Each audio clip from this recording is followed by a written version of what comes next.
Hello, everyone. I am excited to be with Georgette Green-Hodnett and Anita Brown. We have an exciting topic, and it's so relevant. I was looking in the news and I heard about John Amos. Remember John Amos from Good Yep. Times? Hmm. And there were issues about his caregiver. And it occurred to me that there are so many people who are caregivers because our parents are getting older. If you're a Generation X or you're a millennial, you may be a caregiver to a family member who has some challenges, who need extra support. So I thought it would be great just to have this discussion, and I couldn't think of two more amazing people to have this discussion with. So I just want to start here about, tell me your experience as caregivers and what you feel like people should know about caregiving. So you want me to Okay, start or no doesn't problem. matter? I'm Georgette, and I am a 55-year-old living in Maryland, and I am happy to be here. Thanks for having me. I am really fortunate in that my mom, who I'm going to call Momsy, is really in good health. She is approaching her 89th birthday, and she stays between mostly at our home, but her home too. But of course, because of her age and some challenges in aging with memory and things like that, we feel it best that someone's with her when she wants to do that. And so I'm thankful that I have a amazing family, and we work together to try to help support her in her care, her immediate care, um, as well as taking care of her home, taking care of her resources, and allowing her to get those opportunities to spend extended times at her home, which she loves. So I'll leave it there for now. I'm Dawnita Brown and Georgia. I'm so glad that you shared that because so often as Black people, we don't identify as caregivers, especially like in the capacity that you're doing it. Like I'm helping my mother, she's independent, but we're still being there for her. Where with me, I am a sole full-time caregiver to my mother who is totally dependent, and she's Mama Jones. She requires total care. She is immobile. She had a brainstem stroke. She suffered a brainstem stroke in 2015, which left her immobile, cognitively impaired then. But I believe because of and what you're already providing with your mother, I can tell that you're going to allow her to age in place with dignity. You said she loves her home, so you'll respect that.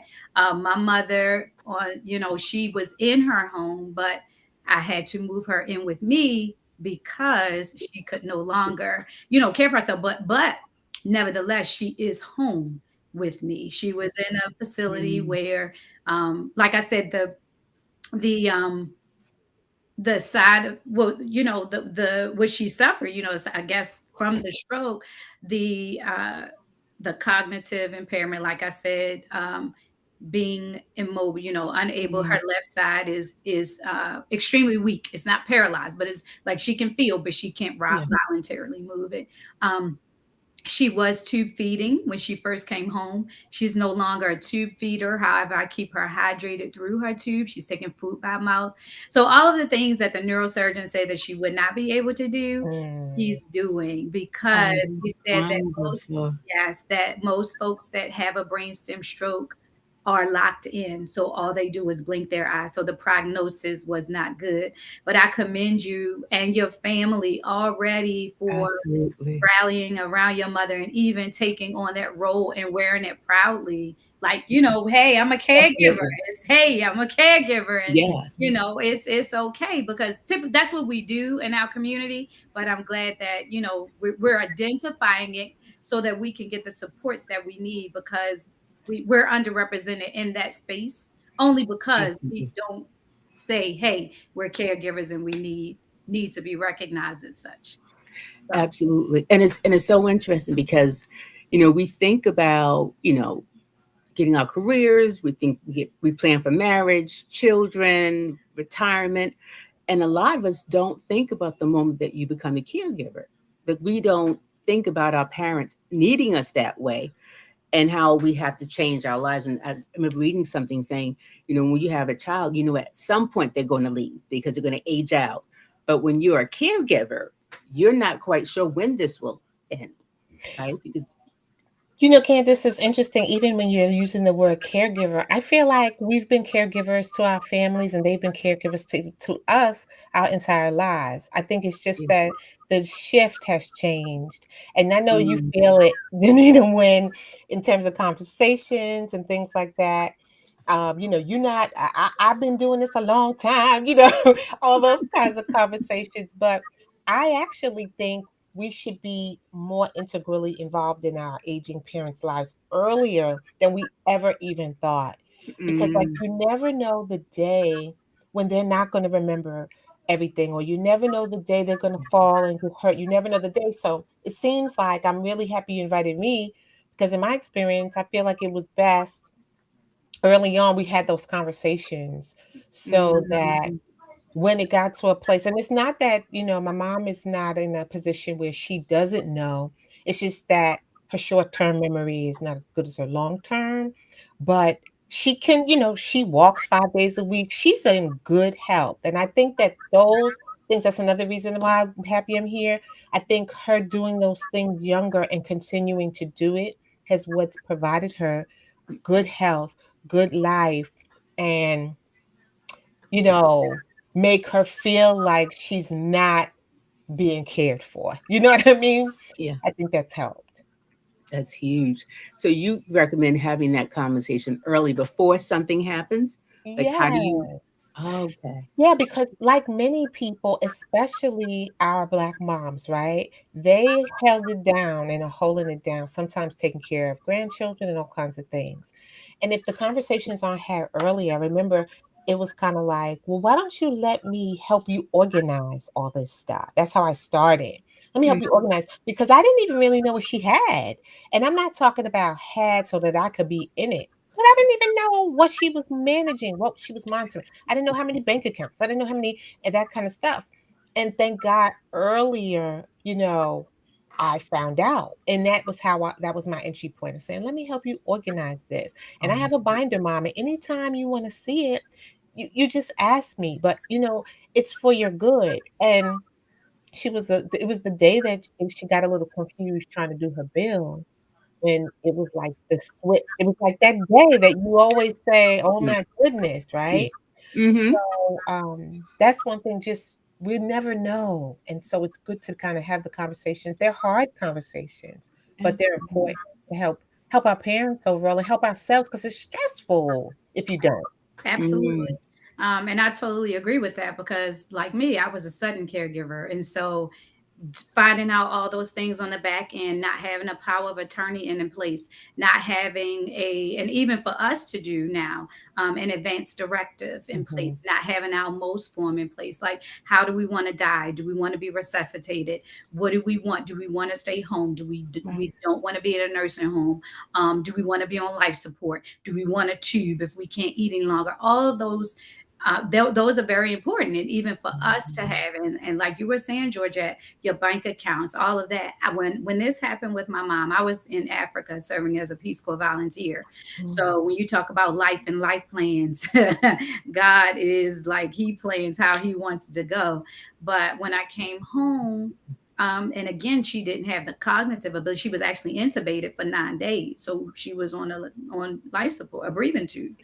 And so she needed to pay, I needed to pay her bills and all of that. I was on her bank account as beneficiary, but not as co-owner. And I didn't have power of attorney. And so Um, that was a nightmare. Like, I initially started the guardianship process, which is, you don't want that. They appoint them an attorney, a court appointed attorney to them. You have to get your own attorney. If you are granted guardianship, you have to provide receipts. The courts are now in all of your business. And so, having those conversations early so that you can avoid of all of that. And then for me, I'm an only child. So I didn't have to worry about siblings. But then, too, when you have siblings, to have these conversations, and like you say, Georgette, they're hard conversations because unfortunately, we can plan out our life, but we don't want to talk about end of life planning, which is something that's inevitable, Yeah. right? The plans that you say you Yeah. want to do, you want to get married. Well, I've been saying that for years. I'm 50. I'm still not married. I want kids. Mhm. I don't have kids. I'm good on that. But what I'm saying is, I'm going to die. Like that's a fact. That's Period. Yeah. that's not an option. So start planning early, having the conversations early. If siblings are involved, like I say, what does mama want? Everybody needs to be at the table so that once, if God forbid, there comes a time where mama can't communicate. We all heard what mama wanted. And so we all have to, you know, honor her wishes and honor her. But when you don't have those conversations, it just gets ugly, really, really, really ugly in families. And so I think that's very important. Very important. And to your point, Georgette, I mean, yeah, we've been caring. That's just in our DNA, right? So Yeah. Yeah. that's why I say we don't identify as caregivers because it's in our DNA. That's just what we do. Yeah. You know, that's just Yeah. what we do. Yeah. I think something that, I know comes up even in my family, my husband's family, is not wanting to be disrespectful, not wanting to take power. Because for a lot of older people, it's been private. Like they've never told you what the bills were, and they're afraid that you're looking for something, and they don't really want you to know what they have, and they don't want to lose their independence to you. They don't want to be treated like children, right? Absolutely. Yeah, because I know we've had an older family member who, is not making great medical decisions. So we're at that place where we're wondering, well, what does that look like to get guardianship, or what's the other thing? Power of Power of attorney. attorney. Yeah. Mhm. Can you tell us what that process is? Because we're looking at that as well. And we're like, wow, we never thought we would be here thinking about that because they're not making great living decisions, medical decisions. What is that process like? And what does it feel like emotionally to go through that?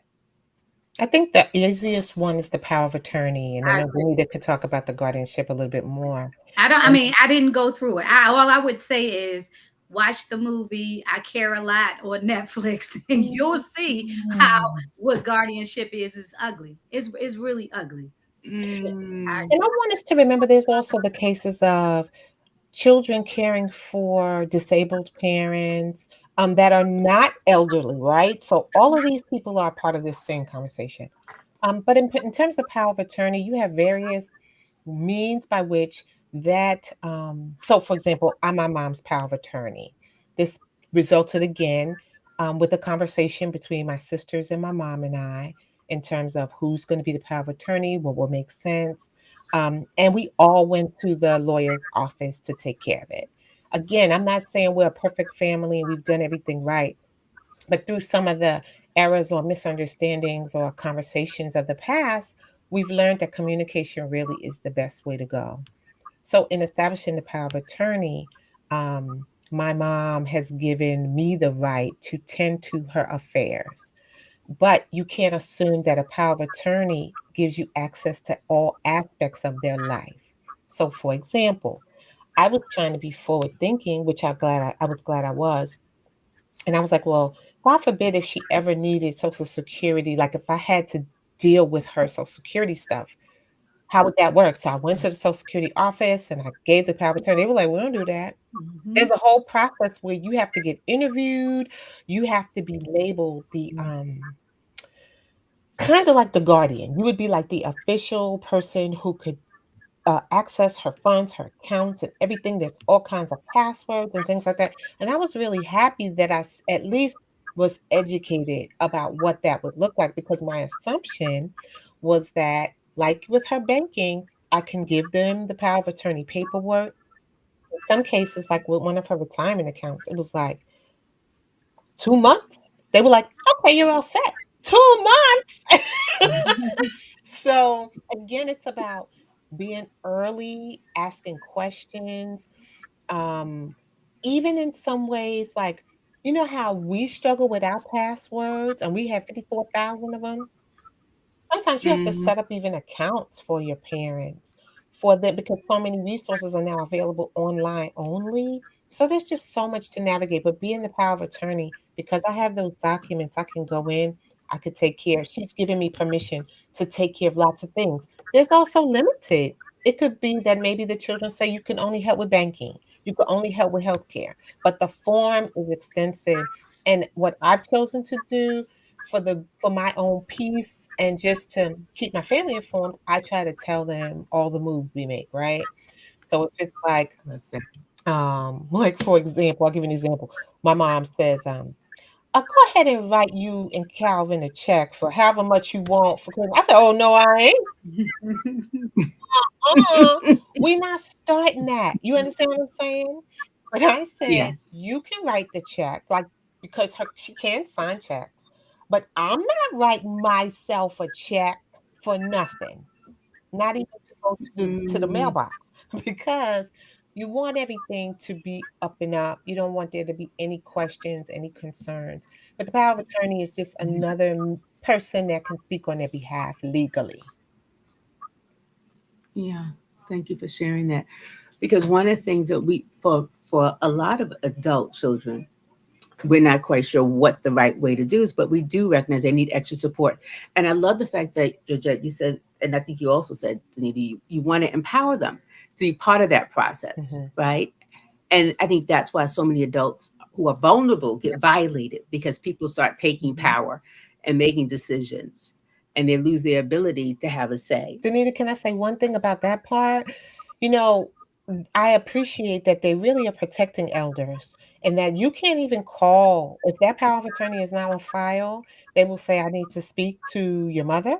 She needs to be on the line. She Yep. needs to tell us these 5 things. They'll ask, they won't tell me the questions, but she Mhm. has to answer them before. Mhm. Is it okay that I speak to your daughter? Yep. And I think it's good. But Mhm. again, if you had documents and things in advance in place, or in some cases, I'm trying to tend to some things for my mom because she worries and I don't want her to worry. So I can't even go on the sneak tip if I haven't processed the papers properly. So all of these things have to be considered in advance. Yeah, because like my mom, now, even like with Medicare, when I was trying to do things before, she couldn't do it. She didn't have the cognitive ability to do it. But now, like I called about her life insurance. That's another thing. It lapsed at a certain age once they live. So all of that stuff, knowing what you need to do in order to maintain it, are you going to let it go? Just all the things. So the guy was like, well, is your mother near you? I was like, yeah. So I asked, I said, Ma, and he asked her, is it okay? And she's like, yes. And then he asked her name and her birthday. When this first happened to her, she couldn't do that. She couldn't respond, so I had to make the decisions. And even with her um, advance directive, there were some things that I said that once she could speak on her own, she was like, well, no, I want to be resuscitated. I want to be, so having the conversations early so that everybody is on the same page. And like you said earlier, Georgia, it's stressful when you don't know. And Absolutely. so it makes it easier. It's not like I'm trying to kill you off. I'm trying to, I need to do it for myself too, because, you want to make sure that you die, your end of life is how you want it to be. And so it's just having the conversation saying that we have to, you know, definitely have the conversation so that everybody is on the same page. It's Absolutely. nobody's guessing, nobody's word against this person's, because it's the person who wants it, it's their word. Yes. Yeah. Can we talk about the stress factor? Because one of the things that happens that when you take those roles, your whole life changes. Like I've had friends who are like, wow, we're empty nesters. And then the relative moves in and it's like, wow, when the nest is not empty, right? Because they're in that role. What is that like to have to change your life? What are some of the stresses and how do you manage that? Well, for me, like I said, mine happened so suddenly and abruptly. I didn't have time. And Candice, you helped me through it when I first came home. I didn't really have time to process and think about what my needs were, because it was a crisis. It was so much that she needed, that she couldn't communicate. She couldn't make any decisions for herself. She couldn't do anything. So I was basically living her life through me and neglecting myself. So I say I was selfless, which is reckless. right? And Mm, so it wasn't until I got to a point where I realized, wait a minute, I'm depressed, I'm gaining weight, I'm just, yeah. not living my life, that I realized like there were times where I wouldn't leave her at all because I felt like I had to be there all the time. I had to be on all the time. I couldn't let nobody else come in and step in until I realized like this is not sustainable and this is not healthy. And so I actually became a certified caregiving consultant. I started a support group for Black daughters caring for their mothers. I created my community, but I also discovered this philosophy called self-full, which is that sweet spot between selfish and selfless. Because as caregivers, we feel selfish or, feel guilty for taking time for ourselves. And then on the flip side, was selfless, like I say, which is reckless, is not sustainable. So being self-full, like taking care of yourself so you could better take care of your loved one. And to that point, as I mentioned, we're not only underrepresented in the caregiving space, we're underrepresented in Mm, caregiving studies. So there are studies that have been done around caregiver stress. And in terms of the numbers, you don't see a lot of Black people in it. So, part of what we're doing within my support group for Black daughters is we're participating in studies so that we can show that wonderful. definitely this is not, depression, anxiety, stress. All of those are factors of caregiving. And so, what do we need for interventions for Black daughter caregivers? Because 1 in 7 women take care of their mother, right? And there's 25 million women taking care of their mothers. Wow. And then the average age is 49. And you think about children, you think about taking care of your parent, it's that sandwich generation. You think about me as a single person, hey, perhaps dating. It's a lot that goes along with it where we're trying to just provide care. So, what do we need to support us as Black daughter caregivers? Because our population is growing. Black people are living longer. I think they say by Mhm. 2030, maybe I might be off, but it's going to be more 65 and older folks living than 18-year-olds. So it's going to be more Mhm. of us that are caring. So how do we care for ourselves so that we don't find ourselves, because the health outcomes for us, there's already a disparity, but even more so for caregivers. Just, I mean, globally, caregivers, you know, suffer. We're invisible. We don't have the support just as a community, but even well for black people and Black women specifically, it's greater. And so we're really working to, move the needle on that, to do better, to make sure, like I preach, be selfful, make sure you take care of yourself because she gonna be all right. She yelling now. She ain't going nowhere, right? And Can't that's do It's real. nothing. real. That's But real. guess what? I'm not gonna before I would run and go see what's wrong. And but I've learned she gonna be all right. So, even with that, like making sure that, like I said, I was outside because it's nice and I love my outdoor space and all of that. I've just learned to really take care of myself and prioritize my health so that my stress levels are decreased because it's inevitable. I mean, it's stressful. I mean, Yeah. it's just stressful. I would say that when my mom's not at her house, she's at my house. And so there has been many years where I think that my husband's sons, we took on the responsibility as though we were the only ones having to do that. And it was when we Mm, had the conversation with the rest of the family, they're like, hey, we'd like to do this. And the fact is, and let me be transparent, it wasn't their fault. Mhm. We didn't ask. We have to speak up. We have to communicate. yes. And on the other side, they have to communicate. So I remember the summer where my mom was somewhere. I don't remember where she was staying. I think she was at her house. And she was like, I'm coming home early. And they were like, no, you're not. Because they wanted me and my husband to get time by ourselves. She was Mhm, getting ready. mhm. We had cleared the house. And then she talked about, here I come.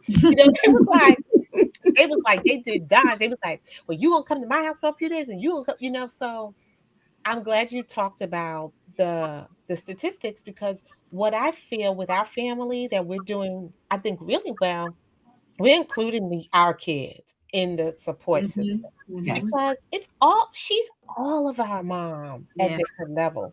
So it might be I'm working, my son who's goes to school remotely, he's here. When I leave, again, she's not the kind that needs to be tended to, Mhm. but you want her to feel like she's not alone, of course, right? Mhm. And she Mhm. doesn't want to feel that. But it's really the whole family. It's my niece from California that came and stayed for 10 days. It's, all aspects of our family that pitch in, and that helps with the stress. So Yeah. from the time of us talking about it many years ago, myself with my siblings, then it became like, okay, what can we do? My sister that lives nearby might do the doctor's appointments, and I do the other stuff, but communicating. And then let's not do what our moms and grandmoms did and try to be the only ones that could do it. Hmm. No, let's help our aunts and help our cousins and things like that. And I will say this too. One of my aunts called me one day and she just, spoke of how proud she was of me and what a good job. And she has no idea how much that meant to me because Mhm. I'm not doing it for any applause or anything like Yeah. that. And I'm even getting misty thinking about it, but just the call and the thought makes such a big difference. So, if you know people in that situation, you can help. I think just encourage them and let them know. Well, I'm gonna say this, and this is just being honest and transparent, Georgette. Your family is an anomaly. Like, I'm serious. Most Hmm. families are not like that. Most families is not everybody. Now, I'm not going to say that you don't get support. Most of my support come from my friends, Mhm. outside support. So I do ask, but I will say that y'all would be a wonderful poster children to put what Or how it should be aging and done. Yeah. family to how it should be done. I mean, really. I mean, to is yeah, definitely. I I think would love for you to come and talk to my support I'd group. love to, but I think it is because I think we realize, like, how fortunate we are that our mom is able like, she doesn't look 89 years old. Mhm. So Mhm. when even sometimes she'll say, "Well, I don't wanna do this," or, "I shouldn't have to." We're like, "But mom, we're here, like, you don't have to run these streets by yourself." Like, you don't have to do it by yourself. It's great that you wanna be independent, which is, like, a whole nother conversation, right? Like, when she wanted to renew her driver's license and I didn't want to renew it, but she really wanted it renewed. And I remember thinking, that's like the last thing of independence she will have, right? To be able to say, I could get a license, and if I want to get in my car and drive, I can. Now, from the day she got the license, she ain't picked the keys up. Mhm. But it's those things we have to think about. Like, she's still a woman. She still wants to be able to have her thoughts and opinions valued and considered, and it's so like sometimes you watch those videos and it looks like people are yelling at their mom or grandmom, but sometimes it could be rough like that. I haven't had that experience. I've had, Mhm. she's sassy, right? Right. So I get the sass, but I haven't had that, but I could see the potential in that. So we shouldn't judge people when Right. they're like, "Mama, sit down," Yes. Yeah. because sometimes it's like, "Mama, we do this every day at 4 o'clock. Why?" You know what I'm saying? Right. Yeah. So if anything, we should ask questions and we should offer help and not jump to conclusions. Yeah. And it's interesting because what your experience is beautiful because there's a whole family community that's there to support. But oftentimes there's one child that does most of the work, Yep. or one relative that and they feel ashamed or guilty to ask for help, or they feel ashamed when they do ask. And people say, after all what your parent did for you, there's that feeling of you ought to, right? And people don't always put that time in. I Can I isolate. say something about this? One more. There's Yeah. the martyr that wants everybody Mhm. to be like, because if it wasn't for Hazel, Mama Mhm. wouldn't be. Yeah. That's not helpful. And like I say, yeah, in my case, I'm an only child. So, even though I wish I had, my aunt stepped up, everybody stepped up a little more, I can't. be Mhm. angry or mad at anybody Right. because she is my mother at Right. the end of the day. And so, like Yeah. my neighbor across the street, he takes care of his mother, but he helps me to get my mother out. We have a chair that takes her up and down the stairs, and I'm just like, I don't know what we Mhm. would do without him. And so that's what I'm saying. It's like you build your community if Yes. you don't have your family, Absolutely. you just have to build your community. Community is so important. And I think too that dignity, making sure when you were talking about your mother getting her license, it's about her dignity, and like with my mother, even though she can't do anything, I make sure she is looking good, she's fresh, all of that, make sure to preserve her dignity. Right. Um, even when it comes to how I have her room set up, I have her commode covered with fabric. I have like all her briefs and stuff away. So when you walk into the room, you wouldn't even know That's right. what's really going on with her, unless you knew. Of course, she's in the hospital bed, but other than that, because it's about aging with dignity. Absolutely. Absolutely. And I think that's needing that respect. And also there's a part about being patient because there are some individuals whose parents have dementia or Alzheimer's. And like I watched Mhm. something recently where this gentleman's father is 91, and at 91 they take away your license, and he couldn't remember why he can't drive, and he kept asking the same questions, and I can see how his son was getting a little bit upset, right? But there's this thing about patience and taking care of yourself while you're taking care of them, Mhm. because there wasn't a lot of help. He didn't have an outlet. People didn't show up. Same thing, trying to hide the keys, turn the stove off so that his father wouldn't try to cook. You know, Mhm. but I think that self care piece is an important piece.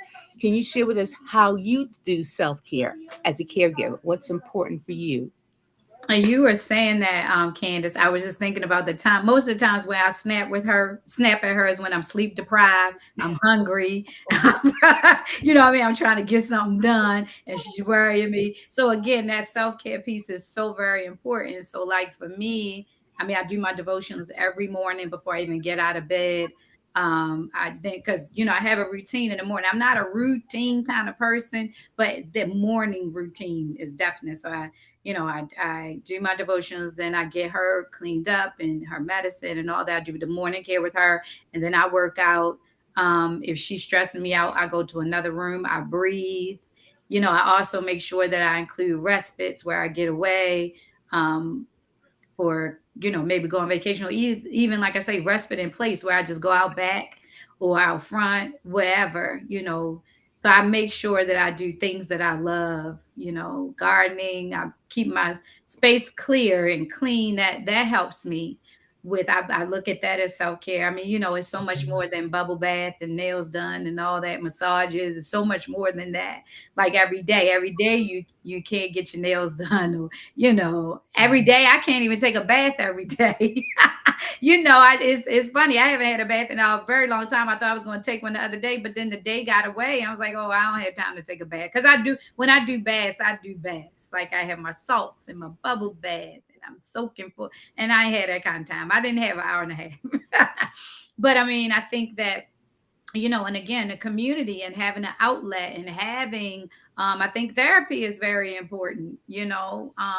We look at, a lot of us look at therapy as, in our community, as you go because there's a problem. Not necessarily so.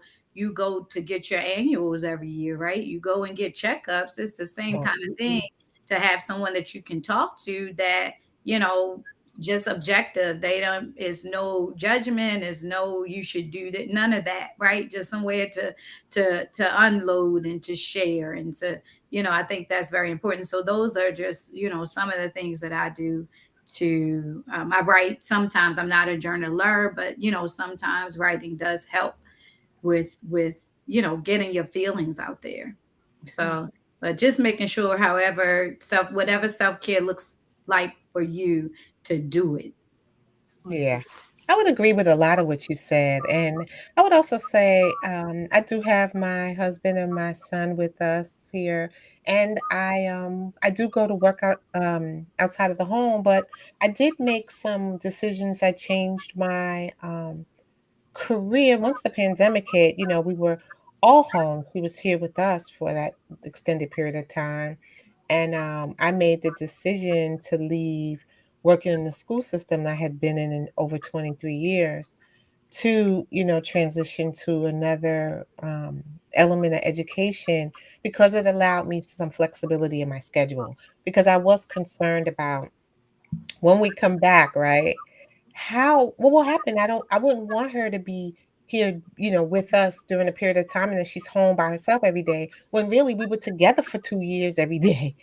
Mm-hmm. So I will say, definitely connect with people who love and support you. Definitely trips, bubble bath.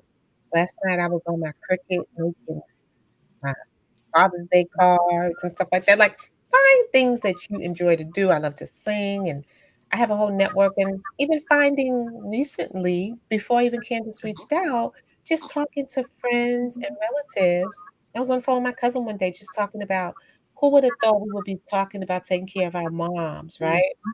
We were just kids, and now we have to do that and just sharing strategies and suggestions. But it made me think, if you don't mind, Candice, it was just two things I really wanted to make sure that I said, and Danita touched on it earlier. Um, Earlier this year, someone actually got access to my mom's bank account, Mm, and they were able Mm-hmm. to take out within minutes $10,000. mhm, Oh wow. They took out, uh, like, wire transfer. And the thing that saved us was that I put every possible alert on my phone for her accounts. So that I just really encourage you, especially those of you whose parents are living alone, they live far away, they're independent. They're like, I got this, I don't need you. You know, even Cal's mom is still with us, and everything that we are doing is for their good, right? Yeah. But I am so grateful. I'm talking about I had email and text alerts, and that is the only reason we were able to stop catch it.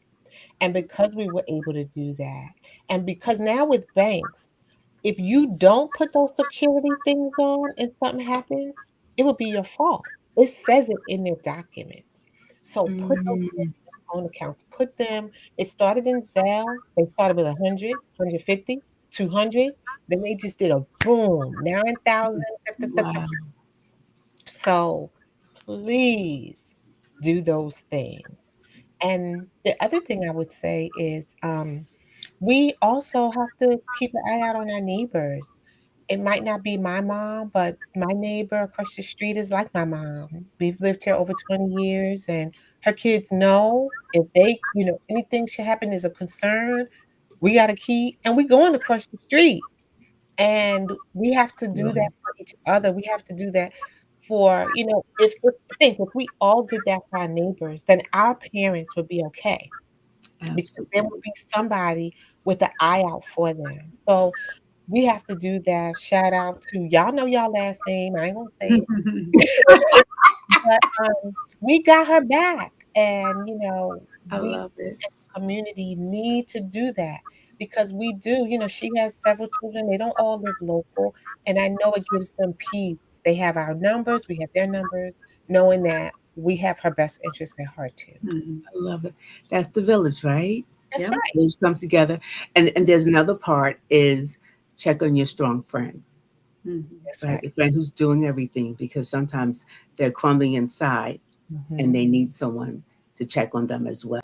mhm, Yep. Did you want to say something, Danita? And thank you for that. That's mhm. powerful. Did you want to say anything, Danita? No, I mean, I was just agreeing with Georgette said. I have a neighbor up the street, one across the street. The one across the street is new, and her daughter couldn't get her one day. She called me. She was like, "Donita, can you see if my mother, that kind of thing." Yes. So, to your point, if you have seniors within your proximity, to certainly check on them. But I think just to, why you brought us here, caring for elderly parents, I would say to Georgette's point, like earlier, be proactive.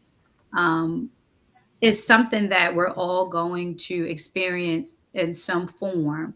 Mhm. Rosalind Carter, Jimmy Carter's wife, and she's actually now battling Alzheimer's, which Yeah, she's battling Alzheimer's. Mm. He's in hospice. Mhm. But she said there are four kinds of people in the world: those who are caregivers, those who were caregivers, those who will be caregivers, and those who will need Yes, caregivers. oh, I don't know if I said it in the right order, but those are the four kinds of people. true. And so I think, we just have to understand that that's a part of life's journey, however it comes. So, to be prepared. And like I say, Georgia, I commend you and your family because y'all do it a little different. I mean, you would think that everybody, you would hope that, right? But I would say, like I Mm-hmm. say, y'all are definitely the anomaly. Yeah, more folks are not like that than you are. I think we just Yeah. assume we all. I feel like when I look at my grandmother, I never imagined the day she wouldn't be able to do, and she wouldn't be here, right? So I think we get that, but because we spent so much time, with her through the years and after her retirement, being between the two houses, it became like little signs. We were able to see it. I think that's the difference too. Like because we would, she stay here a little while, go back to her house a little while. You start noticing her patterns, noticing things that are changing. So that's what probably made us more proactive than other people. But if you take Yeah. my advice, everyone, when you go visit your mom next, ask her some questions. Look at, is her house being cared for the same way? Is she remembering certain things? Is she remembering who she's talking to? Can she? I remember Mhm. one time my mom accidentally wrote two checks to a lady at church, and the lady told me. But again, because she was near here, that people knew me. But if my mom was, completely at her house all the time, I wouldn't even know. So Yeah. please, please, please don't assume because Excellent. they're well and they're healthy and they're on a cruise ship and the bingo parlor that they're good. But Have the that's the best time conversation. to have Yeah. conversations when they are well. Yeah, Get that stuff in Absolutely. place, get stuff signed off on. yeah. That's the best time. And have a will. Have a Yeah, will.